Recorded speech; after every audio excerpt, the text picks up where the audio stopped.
ಇವತ್ತು ಹೃದಯ ತುಂಬಿ ಈ ಮಾತುಗಳನ್ನು ಹೇಳ್ತೇನೆ.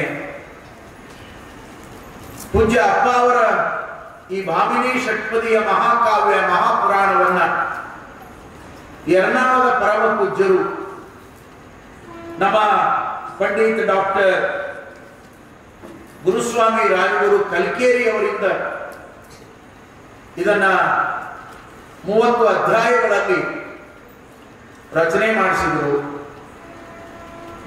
ಇದನ್ನ ರಚನೆ ಮಾಡುವ ಪೂರ್ವದಲ್ಲಿನೇ ಪೂಜ್ಯರು ನಮಗೆ ಹೇಳ್ತಾ ಇದ್ರು, ಶಿವಯೋಗಿಗಳ ಅಪ್ಪಗಳವರ ಪುರಾಣವನ್ನು ಬರೆಸ್ತಾ ಇದ್ದೇವೆ, ಕಲ್ಕೇರಿಯವರು ಆ ಕಾರ್ಯವನ್ನು ಮಾಡ್ತಾ ಇದ್ದಾರೆ. ಅದು ಮುದ್ರಣ ಆದ ತಕ್ಷಣವೇ ಅದನ್ನು ಎರ್ನಾಳದಲ್ಲಿ ನಾವು ಲೋಕಾರ್ಪಣೆ ಮಾಡ್ತೇವೆ, ಬಿಡುಗಡೆ ಮಾಡ್ತೇವೆ. ಇದನ್ನೆಲ್ಲ ಹೇಳ್ತಾನೆ ಇದ್ರು ಅಪ್ಪ ಅವರು. ಯೋಗ ನಿಜವಾಗ್ಲೂ ನನಗೆ ಈ ವಿಷಯದಲ್ಲಿ ಬಹಳ ದೊಡ್ಡ ಧನ್ಯತೆ ಇದೆ. ಈ ಗ್ರಂಥವನ್ನು ಬಿಡುಗಡೆ ಮಾಡುವಾಗ ವಿಜಯಪುರದ ಜ್ಞಾನ ಯೋಗಾಶ್ರಮದ ಪರಮ ಪೂಜ್ಯ ಬಯಲು ಮೂರ್ತಿ ಸಿದ್ದೇಶ್ವರ ಅಪ್ಪಗಳವರು, ಬುದ್ಧಿಜಿಯವರು ಈ ಗ್ರಂಥಗಳ ಲೋಕಾರ್ಪಣೆಗೆ ದಯಮಾಡಿಸಿದರು. ಅವರೊಟ್ಟಿಗೆ ಪಾಲ್ಗೊಂಡು ಈ ಗ್ರಂಥ ಬಿಡುಗಡೆಯಾಗುವಾಗ ನನಗೂ ಒಂದು ಅಳಿಲು ಸೇವೆ ಸಿಕ್ಕಿದೆ ಅನ್ನುವುದನ್ನು ಹೇಳಾಕ ನನಗೆ ನಿಜವಾಗಲೂ ಆನಂದ ಅನಿಸ್ತದ, ತೃಪ್ತಿ ಅನಿಸ್ತದೆ. ಈ ಗ್ರಂಥ ಬಿಡುಗಡೆಯಾಗುವಾಗ ನಾನು ಸಿದ್ದೇಶ್ವರ ಅಪ್ಪಗಳ ಜೊತೆಯಲ್ಲಿ ಈ ಕಾರ್ಯಕ್ರಮದಲ್ಲಿ ಪಾಲ್ಗೊಂಡೆ. ಪೂಜ್ಯರು ನನಗೆ ಕರೆ ಮಾಡಿ, ನಾನು ವಿಜಯಪುರದಲ್ಲಿ ಪ್ರವಚನದ ಕಾರ್ಯಕ್ರಮದಲ್ಲಿ ಇದ್ದೆ, ಅಪ್ಪಗಳೇ ತಾವು ದಯಮಾಡಿಸಬೇಕು, ಬರಬೇಕು. ಬಹಳ ಪ್ರೀತಿಯಿಂದ ಪೂಜ್ಯರು ಆಮಂತ್ರಣ ಮಾಡಿದ್ರು. ಅವತ್ತು ಇದರ ಬಿಡುಗಡೆ ಕಾರ್ಯದಲ್ಲಿಯೂ ಕೂಡ ನಾನು ಪಾಲ್ಗೊಂಡೆ. ಬಿಡುಗಡೆ ಆದ ತಕ್ಷಣವೇ ಪೂಜ್ಯರು ಒಂದು ಸಂಕಲ್ಪವನ್ನು ಮಾಡಿ ನಮಗೊಂದು ಮಾತನ್ನ ಹೇಳಿದ್ರು. ಇದೇನು ಬಿಡುಗಡೆ ಆಗಿದೆ, ಈ ಗ್ರಂಥದ ಮೊದಲ ಪ್ರವಚನ ಪುರಾಣ ಅದು ಮಸೂತಿಯೊಳಗೆ ಮಾಡಬೇಕಾಗಿದೆ, ಅದು ತಮ್ಮ ಮೂಲಕವೇ ಅಲ್ಲಿ ನಡೀಬೇಕು ಅಂತ ಅಪ್ಪ ಅವರು ಸಂಕಲ್ಪ ಮಾಡಿದ್ರು. ನೋಡಿ ಎಷ್ಟು ವಿಶೇಷ ಅಂದ್ರೆ, ಅವರು ಮಾಡಿದ ಸಂಕಲ್ಪ ಇವತ್ತು ಸದ್ಯದ ಬಂಧನಾಳದ ಪೂಜ್ಯರ ಸಂವಿಧಾನದೊಳಗ ಸಿದ್ಧ ಪುರುಷರ ತಾಣವಾಗಿರುವಂತ ಇದು ಲಕ್ಷಾಣದ ಮೂಲಕ ಆರಂಭ ಆಗಬೇಕು ಅನ್ನುವಂಥ ಯೋಗ ಕೂಡಿರುವಂತಲ್ಲ. ಇದು ನಿಜವಾಗ್ಲೂ ಬಹಳ ದೊಡ್ಡ ಸೌಭಾಗ್ಯ. ಇದು ಸುಮ್ಮನೆ ಏನೋ ಅಭಿಮಾನಕ್ಕಾಗಿ ಹೇಳುವ ಮಾತಲ್ಲ. ಇದು ಭಾವ ತುಂಬಿ, ಹೃದಯ ತುಂಬಿ, ಅತ್ಯಂತ ಸತ್ಯದ ಮಾತನ್ನ ಈ ಪವಿತ್ರವಾದ ವೇದಿಕೆಯ ಮೇಲೆ ನಾನು ಹೇಳ್ತಾ ಇದ್ದೇನೆ. ಅವರ ಶಿವ ಸಂಕಲ್ಪ, ಅವರ ಶಿವಯೋಗಿಯ ಸಂಕಲ್ಪ ಇವತ್ತು ನೋಡಿ, ಅದೇ ಮಹಂತರು ಬಂದು 21 ದಿನ ಈ ಶಿವಯೋಗಿಯ ಪುರಾಣವನ್ನು ಹೇಳುವಂತ ಒಂದು ಅಪರೂಪದ ಭಾಗ್ಯ. ಇನ್ನೂ ಅಚ್ಚರಿಯ ಮಾತನ್ನು ಮುಂದುವರೆದು ಹೇಳ್ತೇನೆ. ಪೂಜ್ಯರು 1-2 ತಿಂಗಳುಗಳ ಹಿಂದೆ ಜಂಗಮವಾಣಿಯ ಮೂಲಕ, ಮೊಬೈಲ್ ಮೂಲಕ ನನ್ನ ಜೊತೆಯಲ್ಲಿ ಮಾತಾಡಿದ್ರು. ಅಪ್ಪಗಳೇ, ಶ್ರಾವಣವಂತೂ ತಮಗೆ ಬಿಡುವಿಲ್ಲ, ಆಷಾಢದಲ್ಲಿ ಒಂದು 15 ದಿನ ನಮ್ಮ ವಿಜಯಪುರದ ವಿದ್ಯಾಸಂಸ್ಥೆಯ ಪ್ರಾಂಗಣದಲ್ಲಿ ಬಂಧನಾಳಪ್ಪ ಅವರ ವಿಶೇಷವಾಗಿರುವಂತ ಲೀಲಾಮೃತವನ್ನ ನೀವೇ ಹೇಳಬೇಕು ಅಂತ ಅಪ್ಪಣೆ ಮಾಡಿದ್ರು. ಅದೊಂದು ದೊಡ್ಡ ಕಾರ್ಯಕ್ರಮದ ಯೋಜನೆಯನ್ನ ಪೂಜ್ಯರು ರೂಪಿಸಿದ್ರು. ಅಲ್ಲಿರುವಂತ ಭಕ್ತಾದಿಗಳು ಅಪ್ಪ ಅವರಲ್ಲಿ ವಿನಂತಿಯನ್ನು ಮಾಡಿಕೊಂಡ್ರು, ಈ ಕಾರ್ಯಕ್ರಮವನ್ನ ಒಂದಿಷ್ಟು ಮುಂದೂಡಿ ಇದಕ್ಕೊಂದು ವಿಶೇಷವಾಗಿರುವಂತ ಪ್ರಸಂಗವನ್ನ, ರೂಪವನ್ನ ತಂದುಕೊಂಡು ಮಾಡೋಣ್ರಿ ಅಪ್ಪ ಅವರೇ, ಈಗ ಅವಸರದಲ್ಲಿ ಆಷಾಢದೊಳಗೆ ಮಾಡುವುದು ಬೇಡ ಅಂತ ಹೇಳಿದ ಮೇಲೆ ಮತ್ತೆ ನನಗೆ ಅಪ್ಪ ಅವರು ಮೆಸೇಜ್ ಮಾಡಿದ್ರು, ಸ್ವಲ್ಪ ಇದನ್ನು ನಾವು ಮುಂದೂಡಿದ್ದೇವೆ, ಮುಂದೆ ವಿಜಯಪುರದಲ್ಲಿ ನಡೆಯುವಾಗ ಅದನ್ನು ತಾವೇ ನಡೆಸಿಕೊಡ್ಬೇಕು ಅನ್ನುವಂಥ ಮಾತು ಹೇಳಿದರು. ನೋಡಿ, ಈ ಎರಡರ ಮಧ್ಯದೊಳಗೆ ನಾನು ಬಯಸದಂತೆ ಅಪ್ಪ ಬಸವಣ್ಣನವರು ಹೇಳುವಂತೆ ಬಯಸಿ ಬಂದದ್ದು ಅಂಗಭೋಗ, ಬಯಸದೇ ಬಂದದ್ದು ಲಿಂಗಭೋಗ. ಪೂಜ್ಯ ಅಪ್ಪ ಅವರು ನನ್ನ ಮೊಬೈಲ್ ನಂಬರ್ ಅನ್ನು ಕನೆಕ್ಟ್ ಮಾಡಿಕೊಂಡು ಅಪ್ಪಗಳ ಕಡೆಯಿಂದ ತಗೊಂಡು ನನಗೆ ಅವ್ರು ಕಾಲ್ ಮಾಡಿದ್ರು. ಟ್ರೂ ಕಾಲರ್ ಅಲ್ಲಿ ಅವರ ಹೆಸರು ಬಂದ ತಕ್ಷಣವೇ ನನಗೆ ಬಹಳ ಖುಷಿ ಆಯಿತು. ಬಹಳ ವರ್ಷಗಳ ನಂತರ ಅವರ ಧ್ವನಿಯನ್ನು ಕೇಳುವಂತ ಯೋಗ ನನ್ನ ಬದುಕಿನೊಳಗೆ ಬಂತು. ಪರಮ ಪೂಜ್ಯರು ಒಂದೆರಡು ಬಾರಿ ಹುಬ್ಬಳ್ಳಿಯಲ್ಲಿ ಜಗದ್ಗುರುಗಳ ಅಪರೂಪದ ಕಾರ್ಯಕ್ರಮದ ಸಂದರ್ಭದಲ್ಲಿಯೂ ಕೂಡ ನಾನು ಪೂಜ್ಯರನ್ನ ದರ್ಶನ ಮಾಡಿಕೊಂಡಿದ್ದೆ. ಮತ್ತೊಂದು ಕಡೆ ಭೇಟಿಯಾಗುವ ಯೋಗ ನನ್ನ ಬದುಕಿನೊಳಗೆ ಬಂದಿತ್ತು. ಆದರೆ ಮತ್ತೆ ಮತ್ತೆ ಬರುವಂತ ಯೋಗ ಅದು ಸಿಕ್ಕಿರಲಿಲ್ಲ.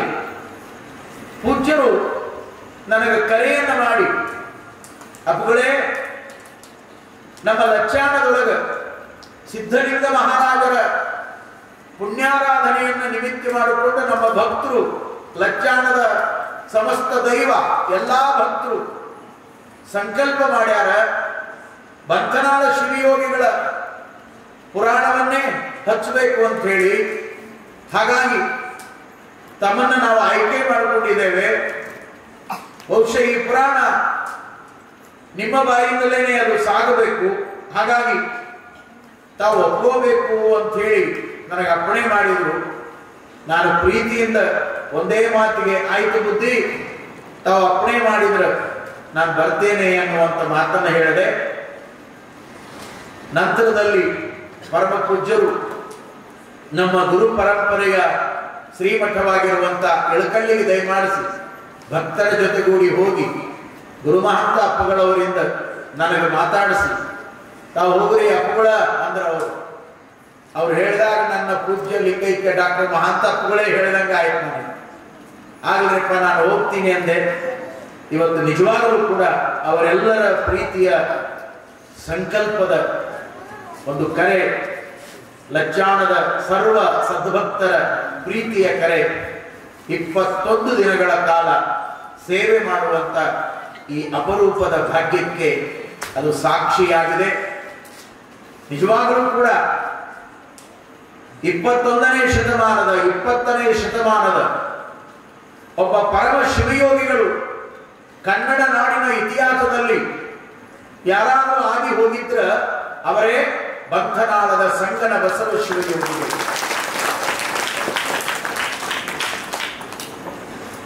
ನಮ್ಮ ಧರ್ಮ ಅಲ್ಲಮ ಪ್ರಭುವಿನ ಸಲ್ಲಲಿತ ಪರಂಪರೆಯಿಂದ ಆರಂಭವಾಗಿರುವಂತಹ ಧರ್ಮ. ಅದಕ್ಕಾಗಿಯೇ ಬಂಧನಾಳದ ಪರಂಪರೆ ಇದು ಪ್ರಭು ಪರಂಪರೆ, ಇದು ನಿರಂಜನ ಪರಂಪರೆ, ಇದು ಶೂನ್ಯ ಪರಂಪರೆ. ಆ ಪರಂಪರೆಯ ಮಹಾಭಾಗ್ಯವಾಗಿ ಸಂಗನ ಬಸವ ಶಿವಯೋಗಿಗಳು ಶಿವಯೋಗಿ ಅನ್ನುವಂಥ ವಿಶೇಷವಾಗಿರುವಂಥ ಸತ್ಕೀರ್ತಿಗೆ ಪಾತ್ರರಾಗಿರುವಂಥವರು. ನಮಗೆ ಶಿವಯೋಗಿಗಳು ಅಂದ ತಕ್ಷಣವೇ 12ನೇ ಶತಮಾನದ ಸಿದ್ಧರಾಮ ಶಿವಯೋಗಿಗಳು,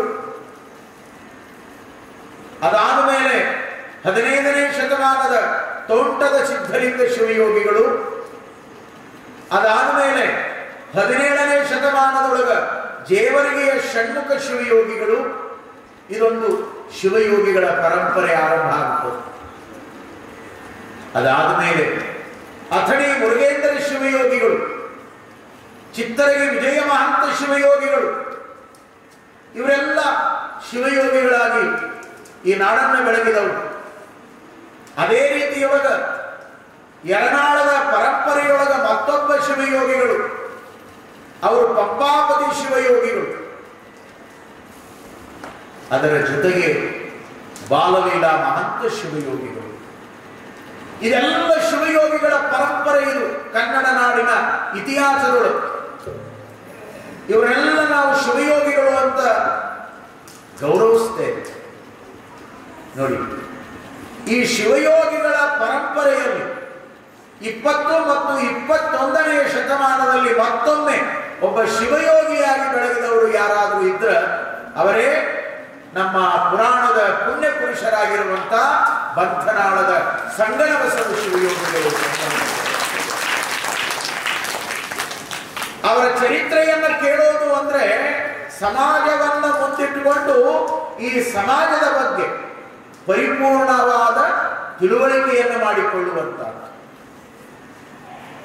ಸಂಗನಬಸವ ಶಿವಯೋಗಿಗಳು ಮತ್ತು ಸಮಾಜ, ಈ ಮಾನವ ಸಮಾಜಕ್ಕೆ ಅವರ ಕೊಡುಗೆ ಏನು? ಒಬ್ಬ ಶಿವಯೋಗಿ, ಒಬ್ಬ ಪರಮ ಪೂಜ್ಯ, ಒಬ್ಬ ಸ್ವಾಮಿ ಈ ನಾಡಿನೊಳಗೆ ಏನೆಲ್ಲ ಮಾಡಬೇಕು ಅನ್ನುವುದಕ್ಕೆ ತಾಜಾ ಉದಾಹರಣೆ ನಮಗೆ ಯಾರಾದರೂ ಸಿಗ್ತಾರೆ ಅಂದ್ರೆ ಬಂಧನಾಳ ಅಪ್ಪವರೇ ನಮಗೆ ಉದಾಹರಣೆಯಾಗಿ ಸಿಗ್ತಾರೆ. ಅವರ ಕಾರ್ಯಕ್ಷೇತ್ರ ಬಹಳ ದೊಡ್ಡದು, ಚರಿತ್ರೆಯೊಳಗೆ ಬರ್ತದ. ಮುಂದೆ ನಾನು ಚರಿತ್ರೆಯ ಮೂಲಕ ಹೇಳ್ತಾ ಹೋಗ್ತೇನೆ. ಇವತ್ತು ಔಪಚಾರಿಕವಾಗಿ 4 ಮಾತುಗಳನ್ನು ನಿಮ್ಮ ಜೊತೆಯಲ್ಲಿ ಹಂಚಿಕೊಳ್ತೇನೆ ಅಷ್ಟೇ. ಅವರ ಚರಿತ್ರೆಯನ್ನು ಬಹಳ ಚಂದ ನುಡಿಗಳಲ್ಲಿ ಬರೀತಾ ಹೋಗಿದ್ದಾರೆ.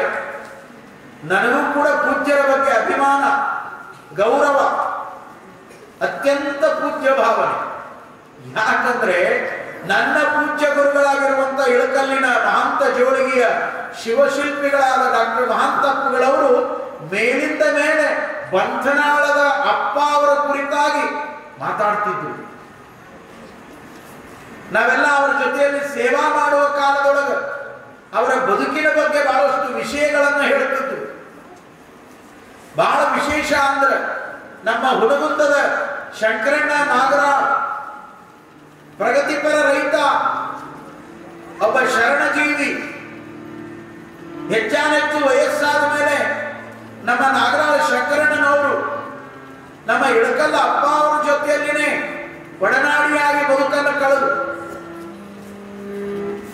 ಅವರು ಪೂಜೆ ಮಾಡಿಕೊಳ್ಳುವಾಗ, ಪ್ರಸಾದ ಮಾಡುವಾಗ ಶಿವಾನುಭವದೊಳಗ ಮತ್ತೆ ಮತ್ತೆ ಮತ್ತೆ ನೆನಪು ಮಾಡಿಕೊಳ್ಳುತ್ತಿದ್ರು. ನಮ್ಮ ನಾಗರಾಳ ಶಂಕರಣ್ಣನವರು ಬುದ್ಧಿ ಅಂತಿದ್ರು. ಅಂದ ತಕ್ಷಣವೇ ಅವರ ಬಾಯಿಯೊಳಗ ಬರುವ ಮೊದಲ ನುಡಿ ಏನು ಅಂದ್ರೆ ಬುದ್ಧಿ. ಬಂಧನಾಳ ಅಪ್ಪ ಅವರು ಇದ್ರಲ್ರಿ ಅಂತಿದ್ರು. ಎಷ್ಟು ನೆನಪು, ಅವರ ಕುರಿತಾಗಿ ಎಷ್ಟು ವಿಷಯಗಳನ್ನು ಹೇಳೋದು. ಪ್ರಸಾದ ಕುರಿತಾಗಲೂ ಇದೇ ಚರ್ಚೆ.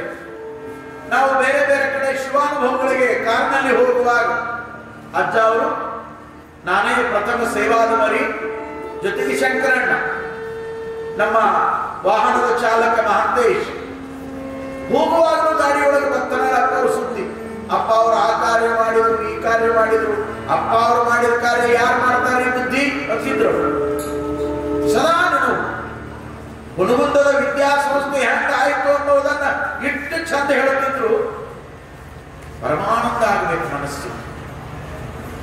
ಇಂತೆಲ್ಲ ವಿಚಾರಗಳನ್ನು ಹಂಚಿಕೊಳ್ಳುವಾಗ ನಮ್ಮ ಪೂಜ್ಯ ಗುರುಗಳು ಅವರ ಸಾಧನೆಯನ್ನು ಕುರಿತಾಗಿ, ಅವರ ಪುರಾಣ ಪರಂಪರೆಯ ಸೇವೆಯನ್ನು ಕುರಿತಾಗಿ ನಾವು ಅವರಿಂದಾಗಿ ಪ್ರಭಾವಿತರಾಗಿದ್ವಿ ಅಂತ ಹೇಳ್ತಿದ್ರು ನನ್ನ ಗುರುಗಳು. ಯಾಕಂದ್ರೆ ಬಂಧನಾಳ ಅಪ್ಪುಗಳ ಆದ್ಮೇಲೆ ಈ ನಾಡಿನೊಳಗ, ಗ್ರಾಮೀಣ ಭಾಗದೊಳಗ, ಪಟ್ಟಣ ಪ್ರದೇಶದೊಳಗ ಪುರಾಣ ಪ್ರವಚನಗಳ ಮೂಲಕ ಒಂದು ಹೊಸ ಬೆಳಕನ್ನು ಚೆಲ್ಲಿದವರು ಇಳಕಲ್ಲಿನ ಡಾಕ್ಟರ್ ಮಹಾಂತಪ್ಪಗಳವರು. ಅವ್ರು ಹೇಳ್ತಿದ್ರು, ನಾವು ಸೌದಿ ಮಠದ ಮರಿದೇವರಾಗಿದ್ದಾಗ ನಮ್ಮ ಮೇಲೆ ಹೆಚ್ಚಿನ ಪ್ರಭಾವ ಆಗಿದ್ದೆ ಬಂಧನಾಳ ಅಪ್ಪುಗಳ ಪ್ರಭಾವ ಅನ್ನುವುದನ್ನ ಅತ್ಯಂತ ಪ್ರಾಮಾಣಿಕ ಮನಸ್ಸಿನಿಂದ ಹೃದಯದಲ್ಲಿ ಮಾತಾಡ್ತೀನಿ. ಹಾಗಾಗಿ ನಾನು ಬಾಲ್ಯದಿಂದ 1975ರಿಂದ ನಾನು ಗುರುಗಳ ಬಳಿಗೆ ಹೋಗಿದ್ದು 75ರಲ್ಲಿ. ಅವರಿಗೆ ಪಟ್ಟಾಭಿಷೇಕ ಆಗಿದ್ದು 1971. ಅವರ ಪಟ್ಟಾಧಿಕಾರ ಆದ 4ನೇ ವರ್ಷಕ್ಕೇನೆ ನಾನು ಅವರ ಪ್ರಥಮ ಶಿಷ್ಯನಾಗಿ ಹೋದವರು. ಹಾಗಾಗಿ ಪೂಜ್ಯ ಅಪ್ಪ ಅವರು ಮೇಲಿಂದ ಮೇಲೆ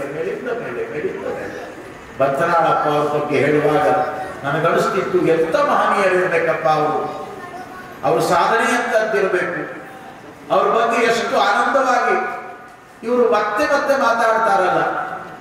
ಈ ಆಧುನಿಕ ಜಗತ್ತಿನ ದಿನಮಾನದೊಳಗೂ ಕೂಡ ಅವರನ್ನು ಶಿವಯೋಗಿಯಾಗಿ ಕಂಡು ಇಂಥ ಹಿರಿಯರೇ ಗೌರವಿಸ್ತಾರೆ ಅಂದ ಮೇಲೆ ಅವರು ಎಂಥವ್ರು ಇರಬೇಕು ಅನ್ನುವಂಥ ಆಲೋಚನೆಯಲ್ಲಿ ಇರುವಾಗ ನಾನು ವಿಜಯಪುರದ ಸಿದ್ದೇಶ್ವರ ಸಂಸ್ಥೆಯಲ್ಲಿ 8 ಬಾರಿ ಪ್ರವಚನವನ್ನು ಮಾಡಿದೆ.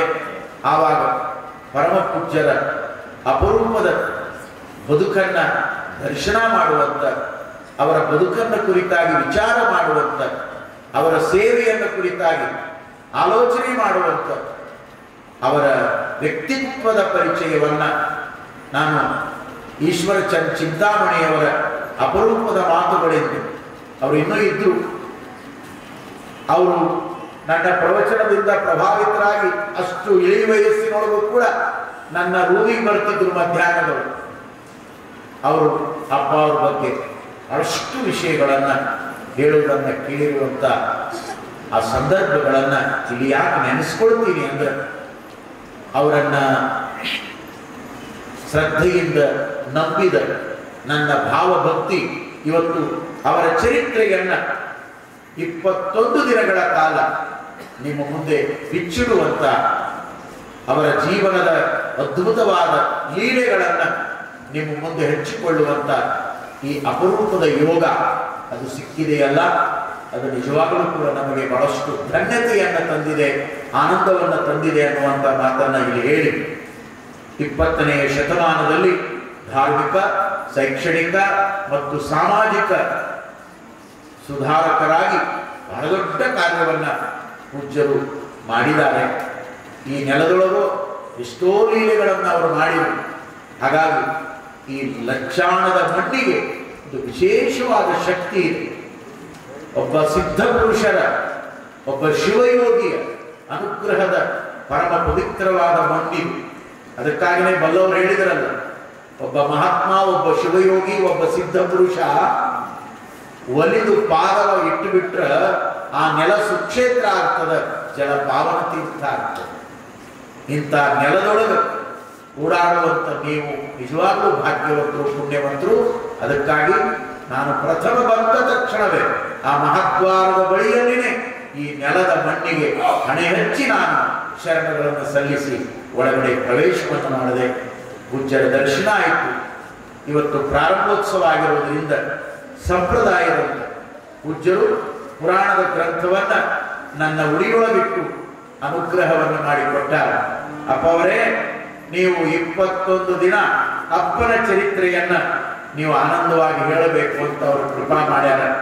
ಅವರ ಕೃಪಾಶೀರ್ವಾದ ನನ್ನೊಳಗೆ ಚೈತನ್ಯವಾಗಿ ಕೂತ್ಕೊಂಡು ನಾನು ನುಡಿಯುವ ಸೇವೆಗೆ ಶಕ್ತಿಯನ್ನು ನೀಡಲಿ ಎನ್ನುವಂಥ ಭಾವದ ಮಾತುಗಳನ್ನು ಅವರ ಚರಣದಲ್ಲಿ ವಿನಂತಿಯನ್ನು ಮಾಡಿಕೊಂಡು, ಈ ಪುರಾಣದ ಆರಂಭದಲ್ಲಿ ಈ ಪುರಾಣವನ್ನು ರಚನೆ ಮಾಡಿರುವಂಥವರು ಸದ್ಯ ಗದಗಿನಲ್ಲಿ ವಾಸವಾಗಿರುವಂಥ ಪಂಡಿತ್ ಗುರುಸ್ವಾಮಿ ಕಲಿಕೇರಿಯವರು ಬಹಳ ದೊಡ್ಡ ಸಂಗೀತ ವಿದ್ವಾಂಸರು, ಈ ನಾಡಿನ ಅಪರೂಪದ ಕವಿಗಳು.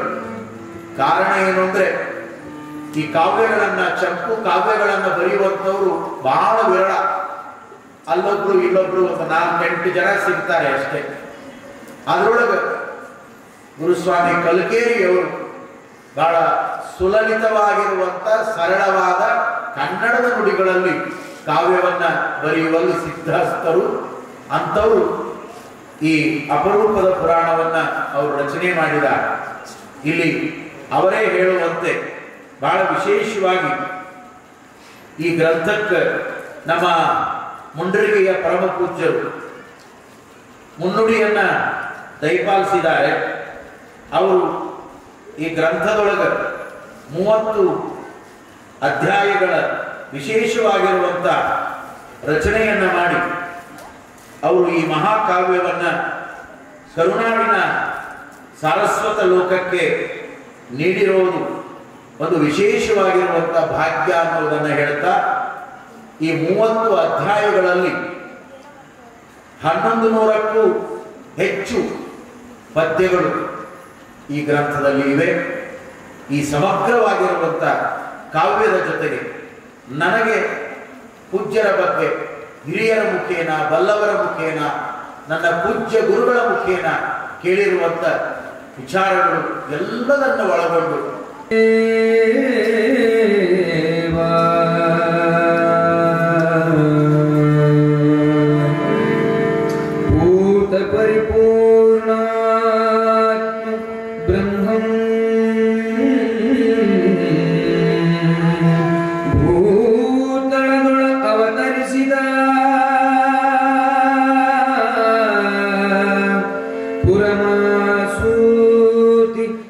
ಮಠ ಸುತಂ ಸಂಗನ ಬಸವ ವಿಖ್ಯಾತೋ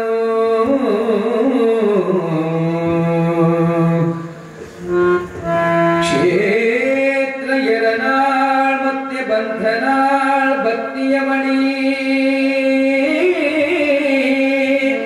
ನಿರಂಜನಾರತಿ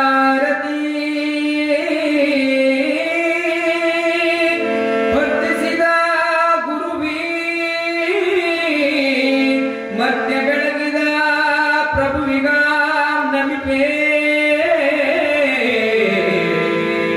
ಪ್ರಭುವಿಗ ನಮಿಪೇ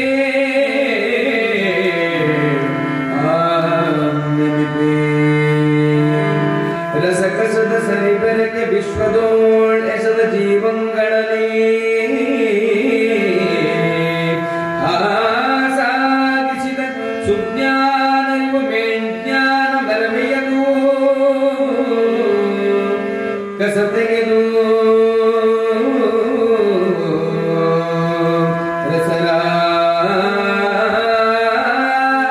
ರಸರಾಶಿ ಗೈಯುವ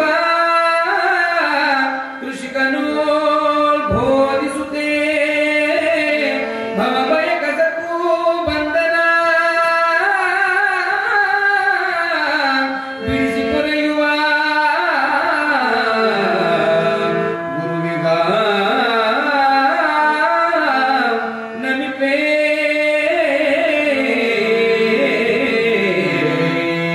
ಗುರುವಿಗ ನಮಿಪೇ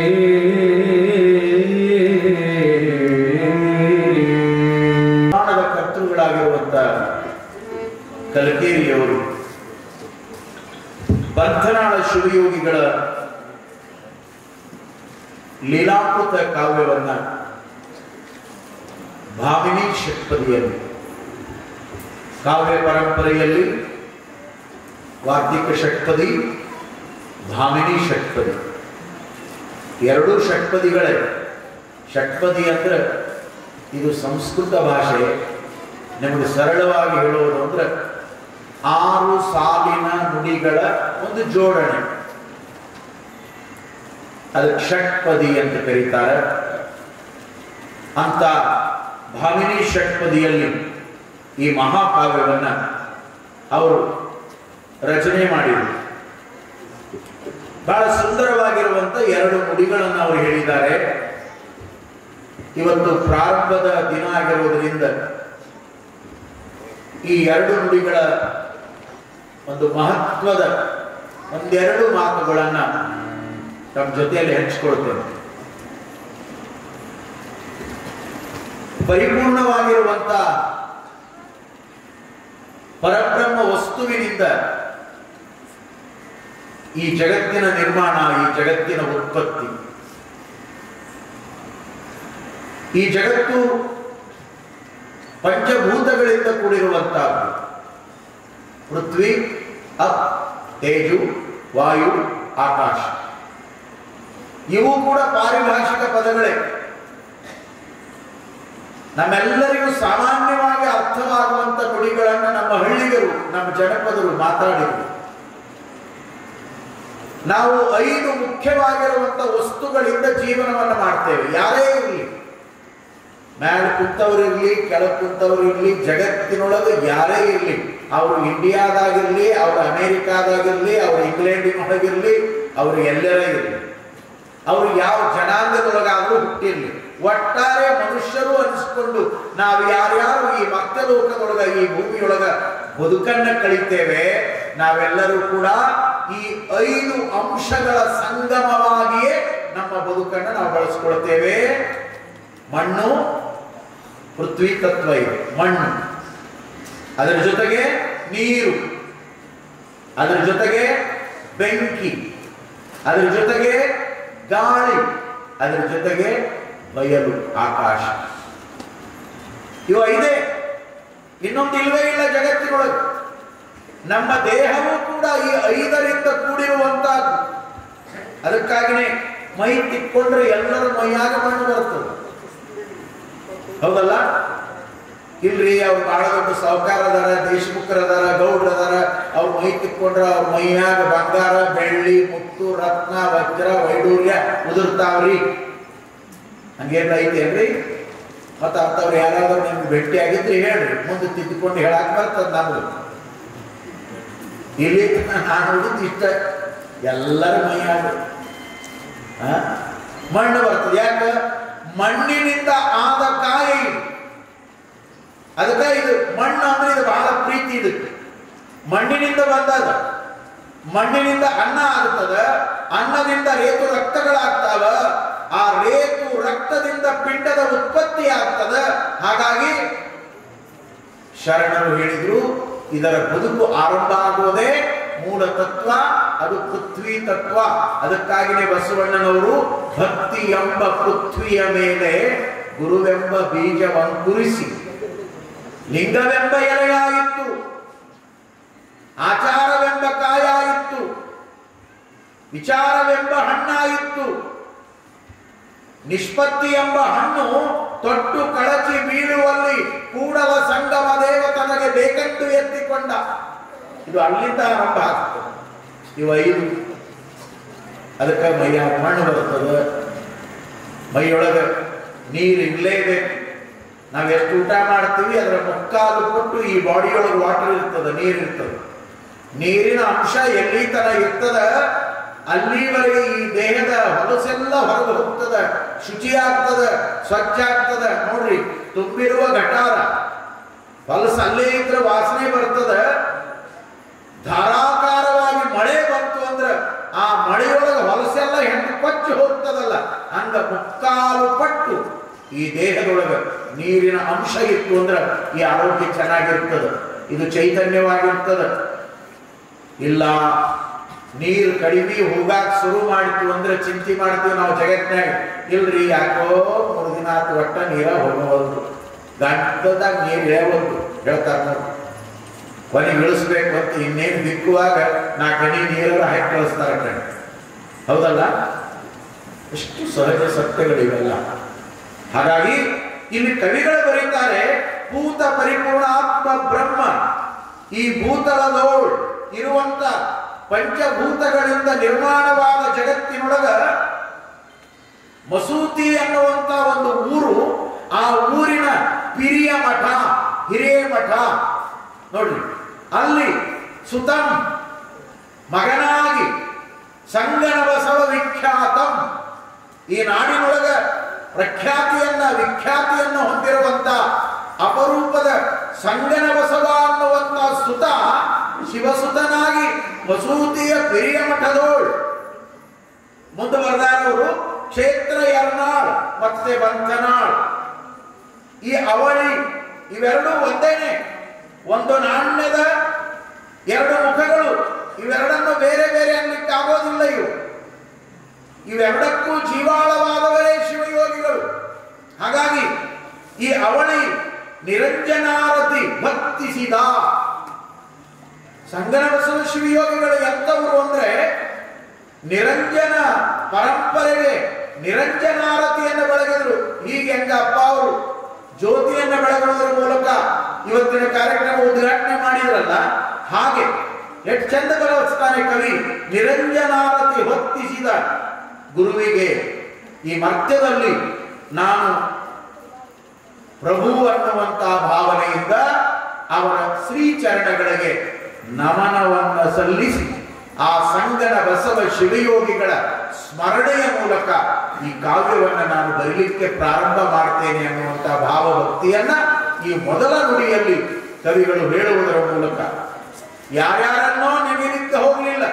ಯಾವ ಪುಣ್ಯಾತ್ಮನ ಪುರಾಣವನ್ನು ನಾನು ಬರೀತಾ ಇದ್ದೇನೆ, ಆ ಪುಣ್ಯಾತ್ಮನೇ ಪುಣ್ಯ ಪುರುಷನಾಗಿರುವಾಗ ಇನ್ನೊಂದು ಪುಣ್ಯ ದೈವದ ಸ್ಮರಣೆ ನನಗೇಕೆ, ಆ ಪುಣ್ಯವನ್ನೇ ಫಲವಾಗಿ ಪಡ್ಕೋಬೇಕು ಅಂತ ಹೇಳಿ ಸಂಗನ ಬಸವ ಶಿವಯೋಗಿಗಳನ್ನ ಭಾವ ತುಂಬಿ ಸ್ಮರಣೆ ಮಾಡಿ ಅತ್ಯಂತ ಭಾವುಕರಾಗಿ ಕವಿಗಳು ಈ ನುಡಿಯನ್ನ ಆರಂಭ ಮಾಡಿ ಸಂಗನ ಬಸವ ಶಿವಯೋಗಿಗಳ ಚರಣಕ್ಕೆ ನಮನವನ್ನು ಸಲ್ಲಿಸಿ ಮುಂದೆ 2 ಚಲೋ ಮಾತು ಹೇಳ್ಯಾರ. ರಸ ಕಸದ ಸರಿ ಬೆರಕೆ ವಿಶ್ವದೊಳು. ನೀವು ರೈತರು ನೀವು ಬೆಳಿಬೇಕು ಅಂತಾನೆ ಪ್ರಯತ್ನ ಪಟ್ಟು ಹೊಲ ಹಸನ ಮಾಡಿ ಚಲೋ ಬೀಜ ತಂದು ರೈತಾಪಿ ಕೆಲಸ ಮಾಡ್ತೀವಿ. ಬೆಳೆಯೆಲ್ಲ ಬಹಳ ಚಲೋ ಹೊಟ್ಟಿರ್ತದ. ಆದ್ರೆ ಬೆಳೆ ಜೊತೆಗೆ ನೀವು ಅಪೇಕ್ಷೆ ಪಡ್ಲಿಲ್ಲ ಅಂದ್ರೂ ಕೂಡ ಕಸ ಅನ್ನೋದು ತಾನೇ ಎದ್ದು ಬಿಡ್ತದೆ. ಒಂದೊಂದ್ಸಲ ಹಿಂಗಾಗ್ತದಲ್ಲ, ಈ ಬಾರಿ ಮಳೆ ಇಡೀ ರಾಜ್ಯದ ತುಂಬಾ ಹೆಚ್ಚಾಯಿತು. ಇವತ್ತು ಎಲ್ಲಾ ಹೊಲಗಳನ್ನು ನೋಡಿದ್ರೆ ಬೆಳೆಯಕ್ಕಿಂತ ಕಸನ ಹೆಚ್ಚಾಗಿದೆ. ಇವತ್ತು ಬರುವಾಗ ನೋಡ್ಕೋತ ಬಂದೆ ನಾನು, ಬೆಳೆಯಕ್ಕಿಂತ ಕಸನ ಹೆಚ್ಚಾಯ್ತು. ಯಾಕಂದ್ರೆ ಮಳೆ ಅಷ್ಟು ಹೆಚ್ಚಾಯ್ತು. ನೋಡಿ, ಕಸ ಹೆಚ್ಚಾದ್ರೆ ಬೆಳೆ ಕೆಡ್ತದ. ಎಷ್ಟು ಚಂದ ಬರ್ತಾರೆ ಇಲ್ಲಿ ಕವಿಗಳು. ಎರಡನೇ ಮಾತನ್ನ, ಬೆಳೆ ಮತ್ತು ಕಸ ಈ ವಿಶ್ವದ ಸೃಷ್ಟಿಯ ವ್ಯವಸ್ಥೆ. ಬೆಳೆನೂ ಅದ, ಕಸನೂ ಅದ. ಆದ್ರ ಕಸವನ್ನ ಬೆಳಿಲಾರ್ದಂಗ ಜಾಣತನದಿಂದ ಯಾವ ಒಕ್ಕಲಿಗ ರೈತಾಪಿ ಬದುಕನ್ನ ಮಾಡ್ತಾನ, ಅವ ಬೆಳೆಯ ಮೂಲಕ ಉತ್ತಮವಾದ ಫಲವನ್ನ ಪಡ್ಕೊಳ್ತಾನ. ಇದು ನಿಜವಾದ ಒಕ್ಕಲತನ. ಹೊಲದಾಗ ಹೋಗಿ ನಿಂತ್ರ ಬೆಳೆನೇ ಕಾಣಬೇಕೇ ವಿನಃ ಕಸ ಕಾಣಬಾರದು. ಕಸ ಕಂಡ್ರೆ ಅವ ರೈತ ಅಲ್ಲ, ಸ್ವಲ್ಪ ಕಾನೇ ಸುಮಾರಿ ರೈತ. ಈಗ ಬಹಳ ಮಂದಿ ರೈತರು ಹಸಿರು ಟವಲ್ ಹಾಕೊಂಡು ಅಡ್ಡಾಡ್ತಾರೆ. ಅವ್ರು ಒಂದು ದಿನ ಹೊಲಕ್ಕೆ ಹೋಗೋದೇ ಇಲ್ಲ ಖರೆ, ಆದ್ರೂ ರೈತರೇ. ಆದ್ರೆ ದಿನ ಹೊಲದಾಗ ಕೆಲಸ ಮಾಡವ ಎಂದೂ ಮಾರ್ಕೆಟಿಗೆ ಹೋಗಂಗಿಲ್ಲ, ಅವ ಬಜಾರ್ಗೆ ಹೋಗಂಗಿಲ್ಲ. ಅವಾಗ ಬೆಳಕರದ್ರೆ ಹೊಲ, ಹೊತ್ತು ಮುಳುಗಿದ್ರೆ ಮನಿ, ಎತ್ತು ಎಮ್ಮೆ ಆಕಳ ಬದುಕು ಪ್ರಪಂಚ, ಇದ್ರೊಳಗನೇ ಅವರ ಬದುಕು ನಡೀತದೆ. ಎಷ್ಟು ಚಂದ ಬರೆದ್ರು ಕವಿಗಳು ಅಂದ್ರ, ಕಸ ಮತ್ತು ರಸ ಅಂದ್ರೆ ಬೆಳೆ ಎರಡೂ ಸೃಷ್ಟಿಯ ವಿಧಾನಗಳಿವು. ಆದ್ರೆ ಒಕ್ಕುಳ್ಳ ರೈತ ಕಸವನ್ನ ತೆಗೆದು ಬೆಳೆ ಹೆಂಗೆ ಬೆಳೆಯಕ ಪ್ರಯತ್ನ ಪಡ್ತಾನಲ್ಲ, ಹಾಗೆ ಒಕ್ಕುಳ್ಳ ಜಂಗಮನಾಗಿ ಅರಿವಿನ ಸಾಕಾರ ಮೂರ್ತಿಯಾಗಿ ಈ ನಾಡಿನೊಳಗ, ಕನ್ನಡ ನಾಡಿನ ಇತಿಹಾಸದೊಳಗ, ಭಕ್ತರ ಬದುಕಿನೊಳಗ ದುರ್ವ್ಯಸನದ ಕಸ ಬೆಳಿಲಾರ್ದಂಗ, ದುಶ್ಚಟಗಳ ಕಸ ಬೆಳಿಲಾರ್ದಂಗ, ದುರ್ವಿಕಾರದ ಕಸ ಬೆಳಿಲಾರ್ದಂಗ, ಭಕ್ತ ಭವಿಯಾಗಲಾರ್ದಂಗ, ಭಕ್ತಿಯಿಂದ ಮುಕ್ತಿಯನ್ನ ಪಡೆಯುವಂತ ಮಾರ್ಗದ ಸುಜ್ಞಾನದ ಬೆಳೆಯನ್ನ ಬೆಳೆದು ಆಶೀರ್ವಾದ ಮಾಡಿದ ಪರಮ ಶಿವಯೋಗಿಗಳು ಯಾರು ಅಂದ್ರೆ ಅವರು ಭಕ್ತರಾದ ಶಿವಯೋಗಿಗಳು. ಅಂತಹ ಮಹಾನುಭಾವರ ಚರಿತ್ರೆಯನ್ನ ನಾನು ಈ ಭಾಮಿನಿ ಷಟ್ಪದಿ ಕಾವ್ಯದೊಳಗೆ ಬರಿತಾ ಇದ್ದೇನೆ. ಆ ಪುಣ್ಯಾತ್ಮ ನನಗೆ ಅನುಗ್ರಹವನ್ನು ಮಾಡಲಿ, ಅವರ ಶುಭ ಹಾರೈಕೆ, ಶುಭ ಗೇಯ ಈ ಕಾವ್ಯಕ್ಕೆ ಒಂದು ಶಕ್ತಿಯನ್ನ ತರಲಿ. ಅವರ ಲೀಲೆಯನ್ನ ವಿಸ್ತಾರವಾಗಿ ಬರೆದು ಕನ್ನಡ ನಾಡಿನ ಜನತೆಯ ಮುಂದೆ ಇದೊಂದು ಕನ್ನಡದ ಕಾವ್ಯವಾಗಿ, ಮಹಾಕೃತಿಯಾಗಿ, ಪುರಾಣವಾಗಿ ಅದು ಅರ್ಪಣವಾಗುವಂತ ಶಕ್ತಿಯನ್ನ ಆ ಮಹಾಶಿವಯೋಗಿಯೇ ನಮಗೆ ಅನುಗ್ರಹಿಸಲಿ ಅನ್ನುವಂತಹ ಭಾವದಲ್ಲಿ ಈ ಮೊದಲ ಅಧ್ಯಾಯದ ಈ ನುಡಿಗಳಲ್ಲಿ ಕವಿಗಳು ತಮ್ಮ ಭಿನ್ನಹವನ್ನ ಮಾಡಿಕೊಂಡಿದ್ದಾರೆ. ತಮ್ಮ ಮನಸ್ಸಿನ ಮಾತುಗಳನ್ನ ಇಲ್ಲಿ ಬಿಚ್ಚಿಟ್ಟಿದ್ದಾರೆ. ಇಂಥ ನುಡಿಗಳನ್ನ ನಾವು ಓದುವುದರ ಮೂಲಕ ಇವತ್ತು ಪುರಾಣದ ಆರಂಭವನ್ನು ಮಾಡಿದ್ದೇವೆ.